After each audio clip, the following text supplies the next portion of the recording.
everyone, welcome back to Cardvoyant. I'm Kris and I'm your Cardvoyant, and today we're going to keep discussing the Cups cards. And we're all the way up to the Seven of Cups. So let's get talking about it. The Seven of Cups. Okay. This is kind of a really different card in tarot in general. It's one of the very few cards, maybe the only card, I have to think about it, but where the figure is shown in shadow. And you'll see why that's kind of important. So as you can see in this card, you've got these 7 cups. And each of these 7 cups appear in the clouds. And they have these various sort of odd things in them. Now, this Cups cards, as you know, are all about emotion, and they're often about love and about relationships, things like joy in our lives. And this card, though, speaks particularly about the illusionary side of our emotions and our love. I always think with this card that in some ways it's almost like you would expect to find a card when it's reversed. I mean, it has that kind of different connotation to it. So what we have here are these 7 cups filled with these various kinds of things that can be illusionary in our lives. You can see this idea of wealth in the one card down here on the bottom. There's the kind of the illusion of victory. The dragon is a little bit like danger, right? Our fears, the ways those can be illusions. The snake often has to do with, that's kind of a psychic kind of symbol. Then you've got this godlike head that's this sort of mythological godlike head, and you can interpret these in different ways, especially depending on how you're reading. But the idea is that unless we are grounded, unless we have our rational selves as part of the equation, we can get caught up in the illusion of things. So grounding for us is truth, is our inner truth. It's the truth of the situation that we're talking about. And it's kind of that idea of the wishful thinking versus reality. Now, I often get this reading when people get this in readings, when people are asking about quite specific things. Sometimes it's about a romance, a partner, maybe somebody they're actually involved with at the moment, or it can be somebody that they're hoping to be involved with, or just relationships in general. And this often talks about the illusion, the fantasy that we're creating in our head. Maybe we're expecting too much out of a person. Maybe we're idealizing them too much. Maybe we're thinking that a situation has potential when truly, deeply in our truth selves, we know that it doesn't have potential, or that it has the potential to be disastrous, which is, what we clearly don't want. But when you get this card with people, it does call on you or your client to look at the ways in which you may be fantasizing about things, or not quite dealing with the truth of the situation, or overemphasizing an idealistic view of something or someone. Because it can be saying, look, here's this person that you are expecting to be this fantasy figure, but it can't really move forward until you accept them as a realistic person with built-in flaws like we all have. But when you see this, it's quite clear to see, and it's pretty obvious that this is about illusion, about illusionary thinking, about the ways that our emotions can run away with us and pull us away from the truth. And that's why you get this figure, as I mentioned at the very beginning, who we don't see in full form, because this is the bringing forth this idea of the ways that our our minds are not the truth of us. I mean, our imagination, our emotions, especially when we're overly emotional, they're not the truth of the situation. So you get this shadowy figure along with these cups filled with these emotionally wrought images. So it can be a card that is, promising, just kind of trying to ground you and tell you, to look at the whole situation as a whole and look at it realistically, which can be a very good thing, especially, I mean, people can be pessimistic about their illusions as well. I'll never get the job. That person will never like me. Never anything, nothing ever turns out right for me. And this card is saying, hold up, look at the reality of the situation that, and if you get this card, the reality probably is that none of that is true, right? So this can be a very uh, hopeful card in that sense, and it can also be a card that pulls you back and says, to sort of step out of that fantasy world. So it's a very interesting card. To be honest, I don't get this card a lot, which, tells you something about it. But when I do, it's when you get one of those cards that you seldom see, it really calls your attention to it. It really is, something to be looked at. All right, so here we have the Eight of Cups. Now, this card is really interesting. I really like this card because it's very nuanced. I mean, I like all the cards, you know that about me. But this is a particularly nuanced card that calls on you, perhaps more so than some other cards, to really use your intuition, to be able to speak to your client about what this card is truly saying to them. Now, as you can see, you've got these eight cups lined up. And they're lined up in such a way that it looks like one of the cups is missing, right? Where is this ninth cup? Think back to the Five of Cups, where we had the cups, the figure was turned away from three cups as this figure is turned away from these eight cups. But in that, the three cups are spilled and there's two cups in front of them. Well, in this case, you've got this figure walking away from eight cups, but the eight cups are upright, so, apparently still full. But there's this ninth cup missing. So it's the idea of moving on to this ninth cup or carrying this ninth cup with you. And this whole card is about moving on. It's about change. It can often be about literal moves, but it's not a forced or angry move, or a move that happens because of some sort of desolation or awful situation that has happened, because these cups are upright. So there is a feeling, because whatever you're moving away from in this card has been something that you've loved. I mean, you've got these eight cups here. It's been something that you have loved, and yet you're moving often to a higher level or a better situation or something that you want, even while you are sad to leave part of the past behind. So it is kind of a bitter, sweet feeling, and yet you can see the passion of the figure, the red coat, right? That's that idea of love and passion and forward movement, which is a very good thing. And you can also see that the figure is moving uphill.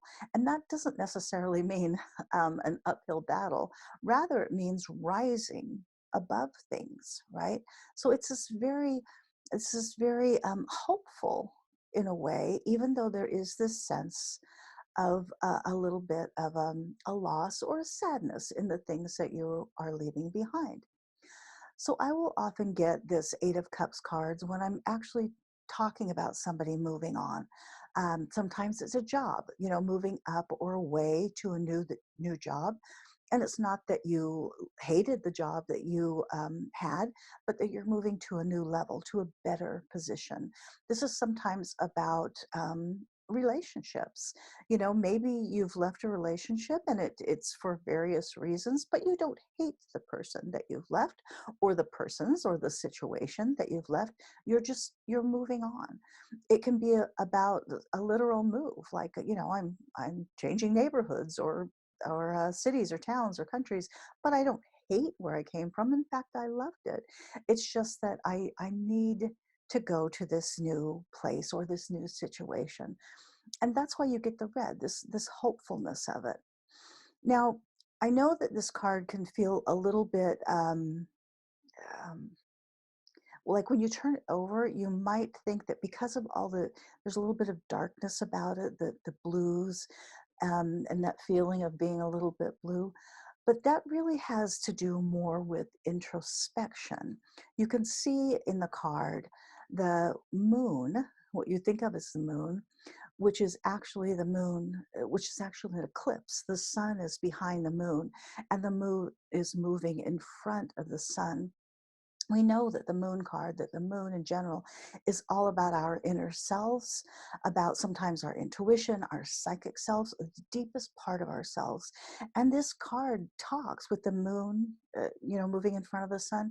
It talks about that introspection. You are going through the time of deciding these things where you have to be introspective, look at the situation, look at what's best for you. And even though you may have to leave a situation, a place, a person behind, through your intuition, through your soul searching, through this quiet moon energy, that it is time to move on. And this can be a validation of that. But it speaks very much about this very personal decision that you are going to be called on to make, or have made, or are in the midst of making. So you will often get this card with people who are either going through that, or as a validation that they have done that, and bravo kind of thing. But it does speak to that kind of very personal inner wisdom that we work through, and that we have to cling to when we make decisions that are sometimes difficult, even if they're the right decision, or that are difficult for other people in relation to us. If you're moving away from family or friends, or, as I said, a job that you like, or something like that, and there, you have people that you love that you're leaving behind, there's going to be that certain amount of sort of, tentacles that sort of want to hold on to you and draw you back. And so that's why this card talks about that deep moon, introspective part of you that knows this is right. So it can validate those feelings for you or your client. It can say and acknowledge that you have the power in this situation, as it should be, because this is your life. This is your inner self living to its fullest. And that's what this card is about. Even though sometimes we do have to step aside a little bit from the things that we love, or have loved, or feel very strongly about, and move on. I mean, after all, that's the grounding, or those people are the grounding, or that situation is the grounding that has allowed you to grow and now move on. So it's a very sweet and very personal card that speaks of growth that we should all be experiencing in life. Well, the Nine of Cups. What is not to like about this card? I mean, this card is it's kind of fun. We've got 9 cups in this card, so we're almost to the 10 card. And what you have here is this figure that is happy, contented, um, joyous in a way, cups lined up behind him. You see the blue, the table, like with the blue tablecloth that feels like water. It feels like these cups overflowing. And that's what this card is talking about. It's talking about the pleasures of life. I mean, look at this figure in the card. He's got the red hat and the red stockings. And it's that idea of being content and happy from the top to the bottom. It's got yellow above, yellow beneath. This is talking about the spiritual and the physical, how they meet when we are happy and content. And sometimes it's about when we have learned to compromise, like we have learned that, yes, this can make me happy. I mean, I thought I had to have all of this, but in fact, I can be happy with what I have because what I have is so much. And that doesn't necessarily obviously because these are cups cards, not like pentacles cards. So that's not necessarily physical things. It's love and it's passion and it's joy and it's fun and it's all the simple pleasures of life. And when you come to know that you have those in abundance, it can really change your outlook in life. And it can make you feel like this figure, contented, fulfilled, happy. Um, it's got his arms crossed, and it's almost that feeling of, yeah, try and take this away from me because you can't, because I have happiness that is something that you can't touch. It is the spiritual, it is the joy and the emotion of life that we can all grasp onto and find in any situation. But this does speak often to an actual place that you've gotten to that is beautiful and content and happy and worry free. This is kind of the don't worry, be happy card. And that's a beautiful thing. And honestly, there's not that much more to say about it. It's just um, such an acknowledgement of joy that's come into your life, joy that is you are able to attain in your life, or able to look around you and suddenly grasp that it's there. The joy that's come into you, the joy you have had. It depends on what you're talking about in the reading that you're giving, and what the questions that the client is looking for answers to. So it is a very um, fun and happy and joyous card that can have many meanings, many levels of meanings, and that's how the tarot cards are. They can address so many things, and in this card, so many good things.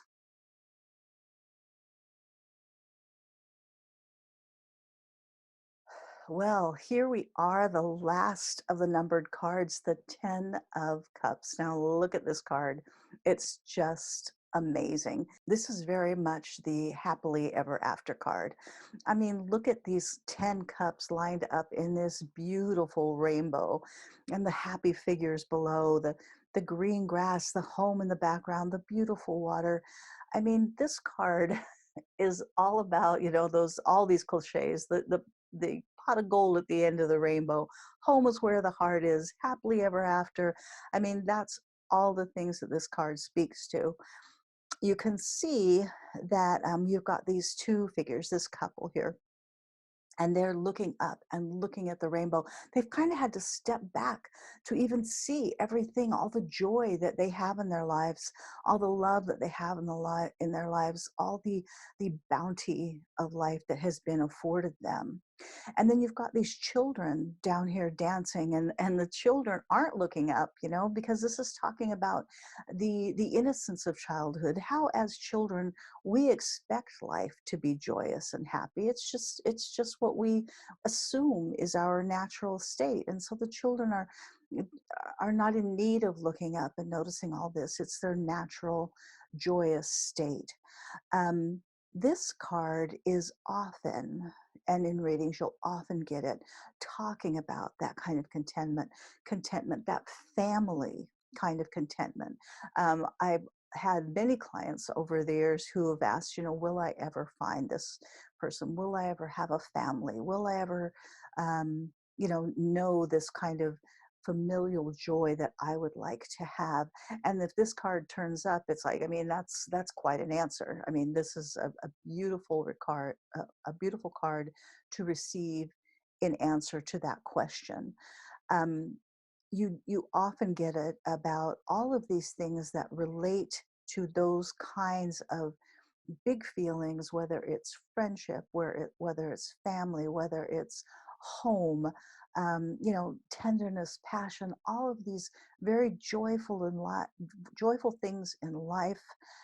And this card speaks to the sometimes how your life is that way. And if that's true, your client will acknowledge it right away. I love life. I love my life, those kinds of things. Or it can talk about childhood sometimes, the things in your past, that the joyous life that you had in your past, acknowledging it, speaking to it, asking you to reflect on that, or your client. And then it often talks about the future, the possibility, the promise that is yours of these kinds of joyful things. You can see that, interestingly, the female figure here, the adult female figure here, is trailing this. She has this beautiful cloak, but and yet trails this brown sort of train at the bottom. And this is an acknowledgement that, you know, the pain in our lives or the difficult things in our lives don't go away. They don't go away, but they're always a part of us.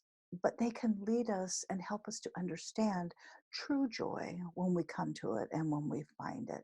So it's kind of a beautiful message in all of this. So it doesn't it doesn't get you know, um, too glib or too, sort of Pollyanna-ish. I mean, this is an acknowledgement that yes, life can be hard, but that it can also have this fulfillment of joy and promise. It's this idea that life is not just the absence of pain.